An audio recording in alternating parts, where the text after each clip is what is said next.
Hi friends, welcome back to my channel. நம்ம நேற்றுக்கு வந்து டைரிலிஸ் பண்ணி வச்சுருந்ததை பார்த்தோம்ல. ஸோ அதோடைய கண்டினியூ பார்ட் தான் இது. இப்போ வந்து நல்லா டைரிலிஸ் ஆகிருக்கு. அதை பார்க்கும்போது அந்த கன்சிஸ்டன்சி பார்க்கும்போதே உங்களுக்கு நல்லாவே தெரியும். ஸோ இப்போ இந்த டைமில் நம்ம என்ன பண்ண போகிறோம்னா நல்லா மிக்ஸ் பண்ணிக்க போகிறோம். ஏன்னா வந்து இது வந்து எப்படி சொல்கிறது, திக்கான பேஸ்ட் லைக் ஃப்ளோ மாதிரி வராது. ஸோ அப்போ அதுக்கு வந்து நம்ம வந்து நல்லா போட்டு மிக்ஸ் பண்ணிக்கணும். மிக்ஸ் பண்ணிட்ட பிறகு கொஞ்சம் வந்து நம்ம வாட்டரை வந்து ஆட் பண்ணிக்கணும். ஓகேங்களா?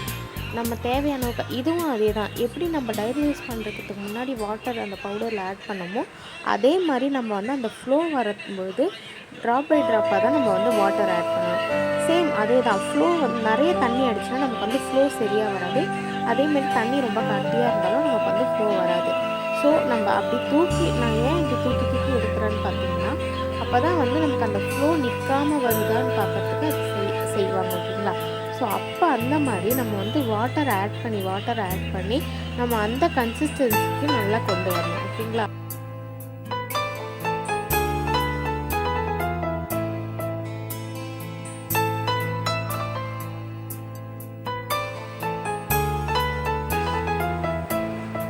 ஸோ இங்கே பாருங்கள், இப்போவே நான் பண்ண கொஞ்ச நேரத்துலேயே வந்து என்னுடைய கையில் வந்து அந்த ஸ்டெயின் தெரிய ஆரம்பிச்சது.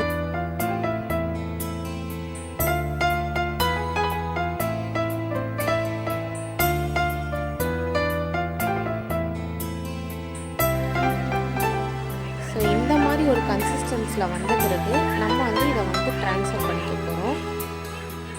பைப்பிங் பேக்கில் வந்து ஸ்டாக்கிங் போட்டு அதுக்கப்புறம் நம்ம வந்து ஸ்டாக்கிங் பண்ணிக்கணும்.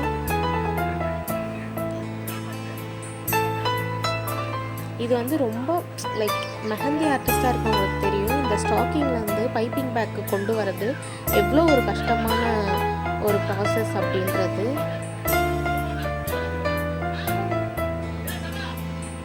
ஸோ இந்த மாதிரிலாம் வந்து ஓகே, பட் நிறைய குவான்டிட்டியில் பண்ணுறதுலாம் ரொம்ப கஷ்டமான ஒரு ப்ராசஸ்.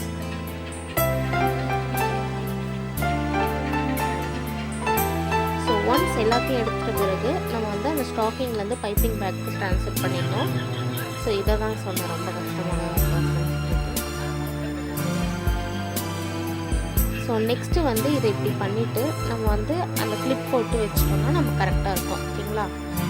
ஸோ இப்போ வந்து நம்ம 30 கிராம் எண்ணெய் பவுடர் எடுத்து 100 கிராம் கிட்ட நமக்கு வந்து கோன் வந்து கிடச்சிருக்கு. சரிங்களா? ஸோ இப்போ வந்து நான் வந்து ஆல்ரெடி இதெல்லாம் வந்து கோன் வந்து ரோல் பண்ணி வச்சுட்டேன். கோன் ரோல் பண்ணுறது ஈஸி தான், நான் நெக்ஸ்ட்டு அப்லோட் பண்ணுறேன். ஸோ இப்போ ஒரு கோன்லேயும் 25 to 26 கிராம் வந்து நம்ம வந்து எடுத்துக்க போகிறோம்.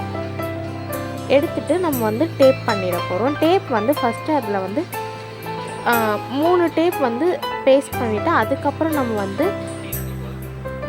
நம்ம அந்த ப்ரெஸ் பண்ணிவிட்டு நான் உங்களுக்கு காமிப்பேன் பாருங்கள்.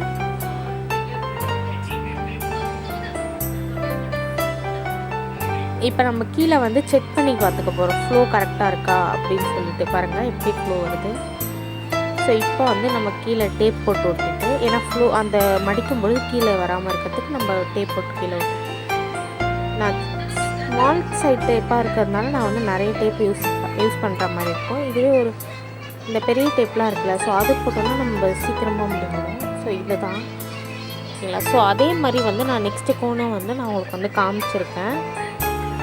அதுவும் வந்து 25 கிராமில் தான் இருக்கும் பாருங்கள். ஸோ நம்ம 30 கிராம் எண்ணெய் பவுடர் எடுத்ததுக்கே நமக்கு வந்து இவ்வளோ வந்து நமக்கு வந்து கோன் வந்து ரெடி ஆகுது. ஸோ நம்ம வெளியே கொடுத்து வாங்கிறதுக்கு இது எவ்வளோ பரவாயில்ல. ஓகேங்களா? ஸோ அதே மாதிரி ஆர்கானிக் கோன் வந்து எப்படி ஸ்டோர் பண்ணோம் அப்படின்ற டிப்ஸை நான் வர வீடியோவில் நான் சொல்கிறேன். பிகாஸ் நம்ம எந்த ஒரு கெமிக்கல்ஸும் யூஸ் பண்ணாததுனால நமக்கு வந்து அதோடைய டியூ டைம் வந்து சீக்கிரமாகவே முடிஞ்சிடும். ஓகேங்களா? ஸோ அதனால் வந்து நான் உங்களுக்கு நெக்ஸ்ட் வீடியோவில் நான் வந்து உங்களுக்கு அப்லோட் பண்ணுவேன். ஸோ நம்ம சேனலில் வந்து நீங்கள் மறக்காமல் சப்ஸ்கிரைப் பண்ணி வச்சுக்கோங்க.